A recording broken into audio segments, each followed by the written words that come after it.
we're able to demonstrate that we've got a working global solution for larger companies, but also for smaller companies. The solution looks and feels exactly the same.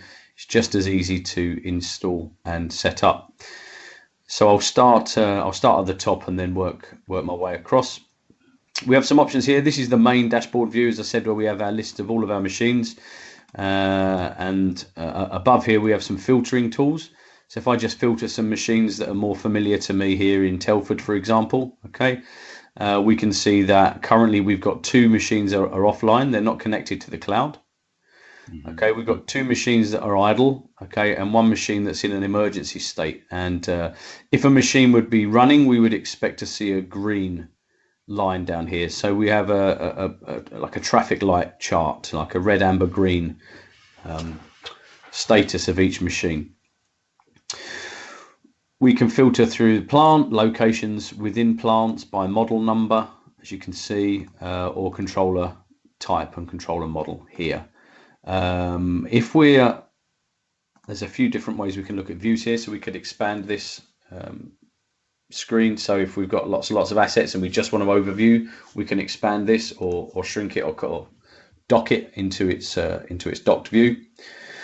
On the right we have an event log. This is for all of the machines. Okay, so far on here we have 1086 events, and again we can filter on events and filter for specific whether they be a specific status or whether it's be a specific date or a specific source.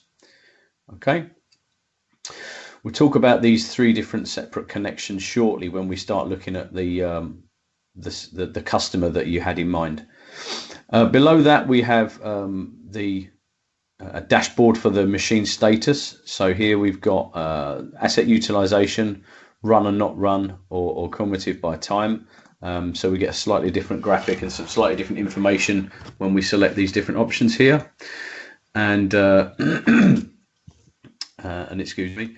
And at any time now we have this option to filter this data by the last 24 hours, the last 7 days, and I think the last 30 days is also there on a more detailed view, and to save an image or to right click and then save an image here as well, so we can download these graphics.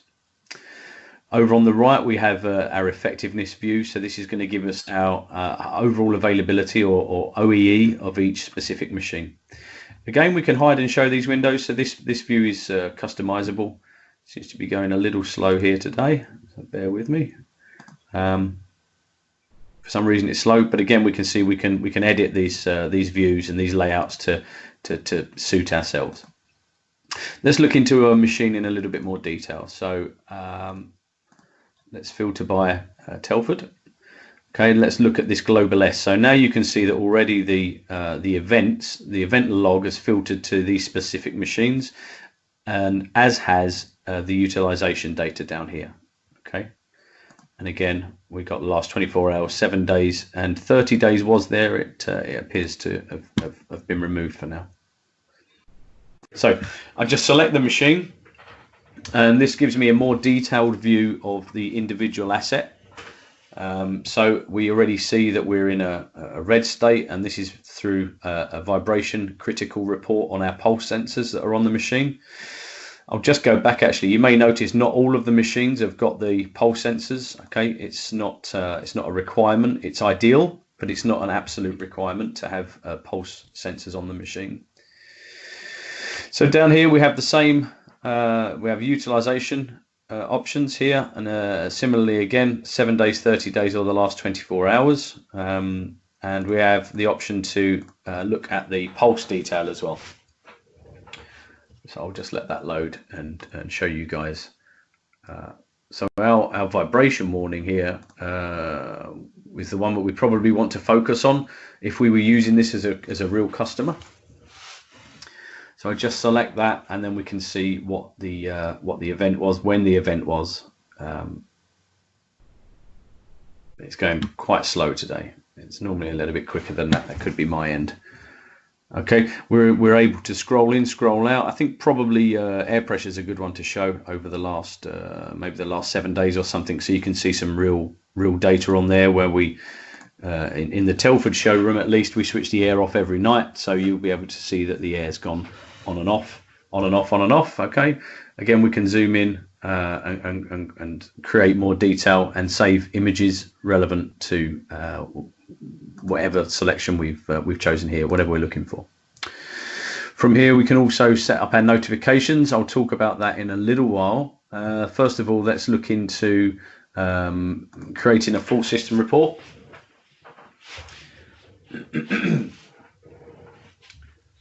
So in this instance we're able to see again we got a red, amber or green or grey in fact if the machine's offline, but we can see that the CMM system status, or we can look at various controller conditions. So here we've got lost connection. This is purely because of the controller type. Okay, as you see, this is for DC241, where in actual fact this machine's got an 800, I think. So you can see now that the machine is idle, the firmware version of the machine, the asset rather, axis present, so on and so forth. There's some good data there from the CMM. Data relevant to each individual axis. Again, this is all the data coming from directly from the controller, the DC controller. So here we go. We've got the x-axis on this machine, for example. It's idle at the moment. We can see the current temperature on the axis and the last device telemetry sent. Again, quite useful as a service tool if you need to remotely connect and ascertain the status and settings on several settings inside a DC controller.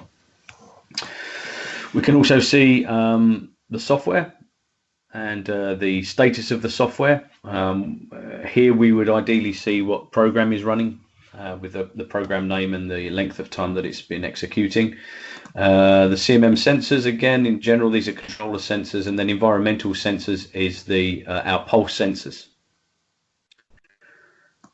If I come back to this view, we should expect to see here, if the machine was running, we should expect to see the part program name here and the amount of percentage or time of the program that's elapsed and the time remaining. And we can also see here the speed of the jog box.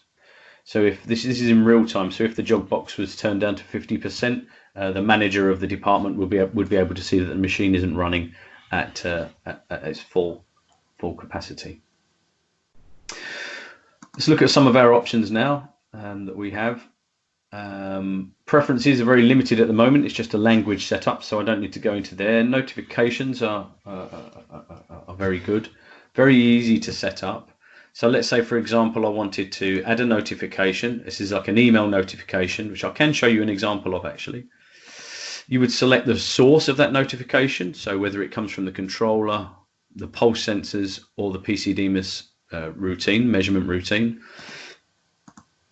You select the individual asset. So let's set one up. Let's say pulse from this, and I would say if the temperature, for example, and the air pressure and the humidity hit a critical status, I want you to send me an email notification. That's as simple as or as difficult as that is. It's very straightforward. The notifications are based on an individual setting as we speak, but we are looking at adding user groups. There we go. I got this notification yesterday evening at 10:45. So this is telling us that the vibration level went critical on this machine. So that's quite a nice touch. Good function. On the plant setup, this is where we define individual plants, and again the super user is able to build a new plant, and then you assign a machine to an individual plant to allow for the filtering options later on. On our user admin, of course, we can add user accounts. There are only 2 user accounts at the moment, admin and user, but again the user groups is something that we're working on. To allow us to actually monitor our overall effectiveness, we need to set up schedules. Okay, so if I just look at the details of the hexagon schedule for the UK, These are our hours that we work, and this is a planned downtime due to lunch break, of course, and then I've just put in some example holidays. So the system can automatically calculate the effectiveness based on how much uptime is defined for each individual asset. Again, you can have unlimited schedules. Maybe you have a schedule per department or a schedule per machine. This is all possible.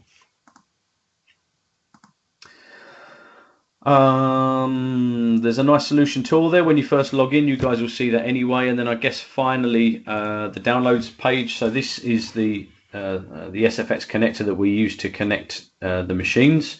And as Ignacio said, I'll talk about that very, very quickly. So we have three connections, possible connections to any individual machine. And that is the pulse sensors, the PCDMIS software itself, and the controller. We don't actually need all three, as we said. You can have any one, in fact, but ideally you would have two of the three, which is the PCDMIS and the controller. And then the perfect world would be that we have the pulse as well. But for those three connections, there is just one simple executable that runs, which can be downloaded here. And depending on .NET Framework version, because that's part of the bundled installer, but if that doesn't need to be installed, you can provision a machine to the tool in around about 1 minute. It really is that quick and easy. Even if you need to, the .NET Framework needs updating, it probably still only takes around about 5 to 10 minutes, depending on the speed of the computer, etc.